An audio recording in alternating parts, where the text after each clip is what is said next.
नमस्कार। ग्रामीण महिला विद्यापीठ यूट्यूब चैनल पर आपका स्वागत है। कक्षा 12 विषय समाजशास्त्र पार्ट 2। इसका हम फर्स्ट बिंदु जनसांख्यिकी हम पहले वाले वीडियो में पढ़ चुके हैं।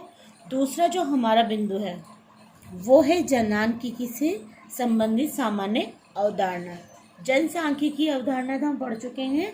अब जनसांख्यिकी जनांख्यिकी संबंधी अवधारणा।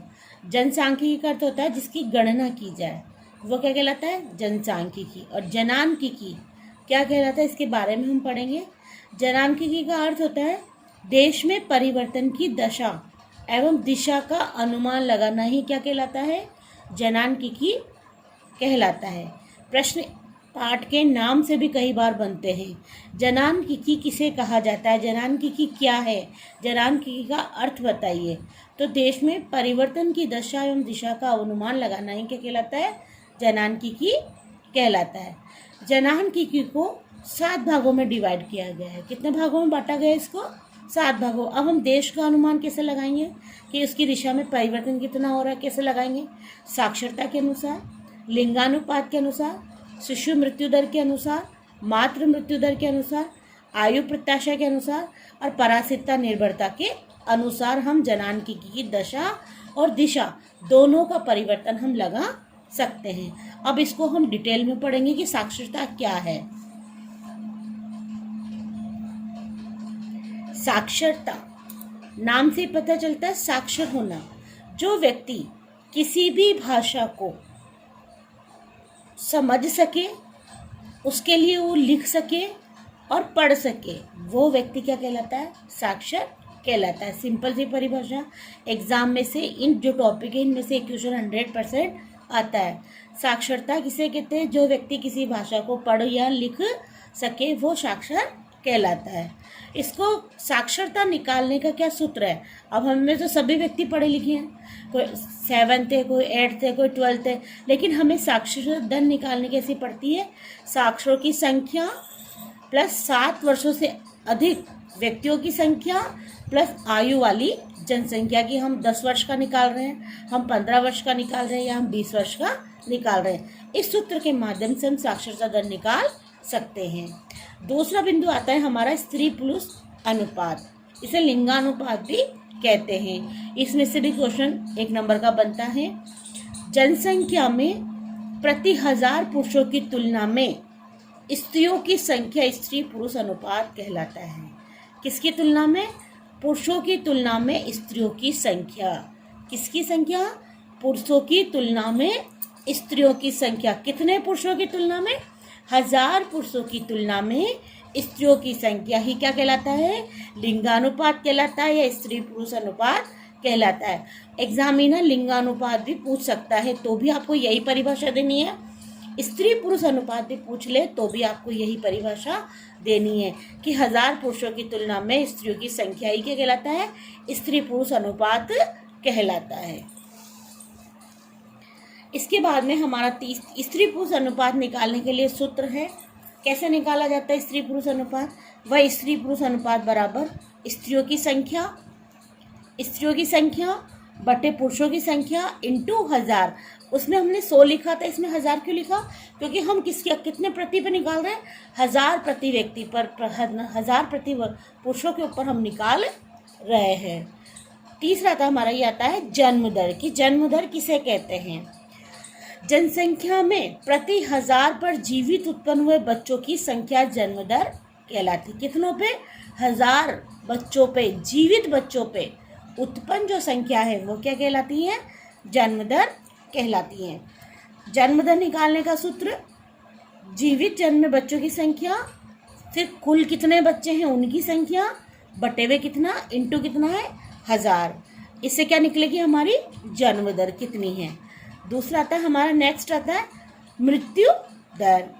जनसंख्या में प्रति 1000 पर मृत्यु प्राप्त बच्चों की संख्या के जितने बच्चों ने जन्म लिया उसमें कितने बच्चे मृत्यु को प्राप्त हुए, उन्हों की संख्या ही क्या कहलाती है? मृत्यु दर संख्या कहलाते। एक बार दोबारा से समझना, जनसंख्या में प्रति 1000 पर मृत्यु प्राप्त को जो बच्चों ने जन्म लिया उसमें से जितने बच्चे मरे उनकी संख्या क्या कहलाती है? मृत्यु दर कहलाती है। मृत्यु दर बराबर कुल मृत्यु कितनी हुई और कुल जनसंख्या कितनी है इनटू 1000। अगर नेक्स्ट पॉइंट है शिशु मृत्यु दर, यह उन बच्चों की मृत्यु कहलाती है या संख्या दर्शाती है जो जीवित पैदा हुए 1000 बच्चों में से 1 वर्ष के अंदर कितने बच्चे मौत के मुंह में चले जाते हैं, वो शिशु मृत्यु दर कहलाती है। क्योंकि जन्म तो हो गया, वो शिशु बन गया, तो साल भर के अंदर कितने बच्चों की मृत्यु हो रही है वो क्या कहलाता है, शिशु मृत्यु दर कहलाता है। मुझे लग रहा है आप लोगों को आसानी से समझ में आ रहा होगा।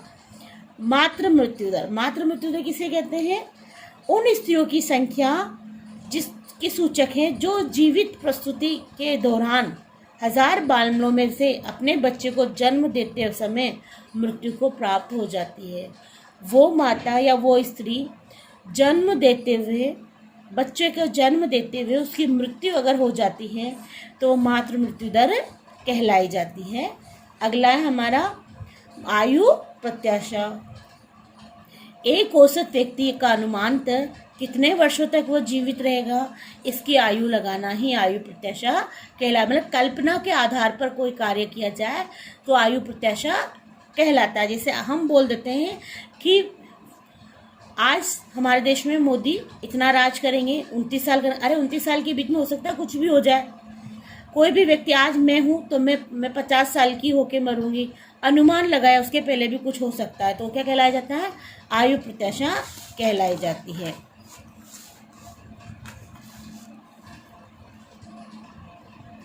नेक्स्ट है हमारा पराश्रितता निर्भरता। जो व्यक्ति किसी पर निर्भर होते हैं वो पराश्रितता कहलाती है। जो व्यक्ति किसी पर निर्भर होते हैं वो पराश्रितता कहलाती है। अब कौन कौन से व्यक्ति निर्भर होते हैं, 15 वर्ष से कम तथा 64 वर्ष से अधिक आयु के लोगों की संख्या पराश्रितता कहलाती है। 15 वर्ष से छोटा बच्चा भी किसी न किसी पर निर्भर है, अपनी माँ पर, और 64 साल के बाद में भी वो किसी न किसी पर निर्भर है, क्योंकि उसको क्या हो जाता है, बुजुर्ग हो जाता है। तो वो व्यक्ति किसी क्या काम करने योग्य कार्यशील व्यक्तियों की संख्या उनकी नहीं आती है। तो क्या कहलाते हैं वो, पराश्रितता अनुपात कहलाता है। जनघनत्व, प्रति वर्ग किलोमीटर में रहने वालों की जनसंख्या जनघनत्व कहलाता है। यहाँ से भी हमेशा क्वेश्चन बनता है कि जनघनत्व किसे कहते हैं, प्रति वर्ग किलोमीटर में रहने वालों की संख्या जनघनत्व कहलाता है। अब हमारा नेक्स्ट आता है भारत की जनसंख्या की संरचना। ये तो हमने एक एक पॉइंट समझा था, अब हम किसके बारे में पढ़ेंगे, भारत की संरचना कैसी है, भारत की जनसंख्या कितनी है, भारत की साक्षरता दर कितनी है, भारत की मृत्यु दर कितनी है, भारत की जन्म दर कितनी, वो आंकड़ा हम अभी इसमें देखेंगे इस टॉपिक में। जनसंख्या की दृष्टि से भारत का चीन के पश्चात विश्व में दूसरा स्थान है। जनसंख्या की दृष्टि से भारत में कौन सा स्थान है, दूसरा।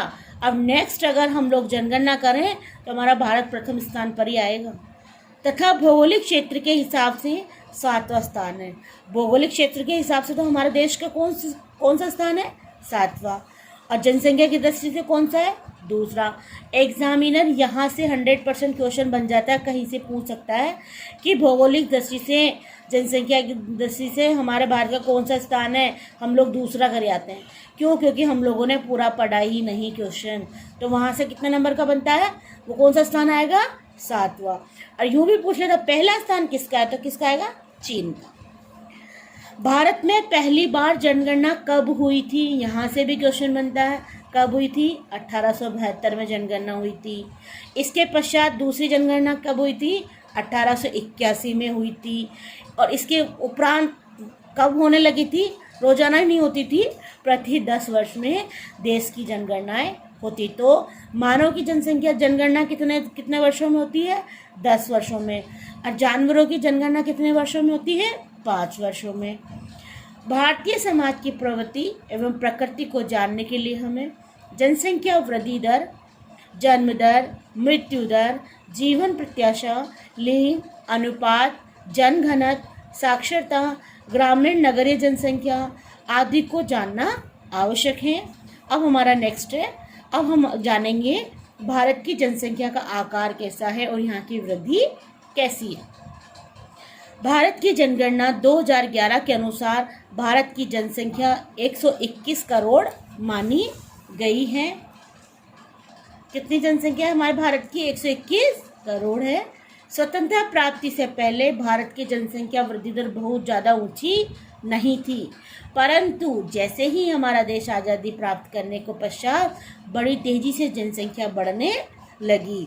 आज़ादी से पहले 1911 से लेकर 1921 में दशक में तो जनसंख्या में कमी हुई थी।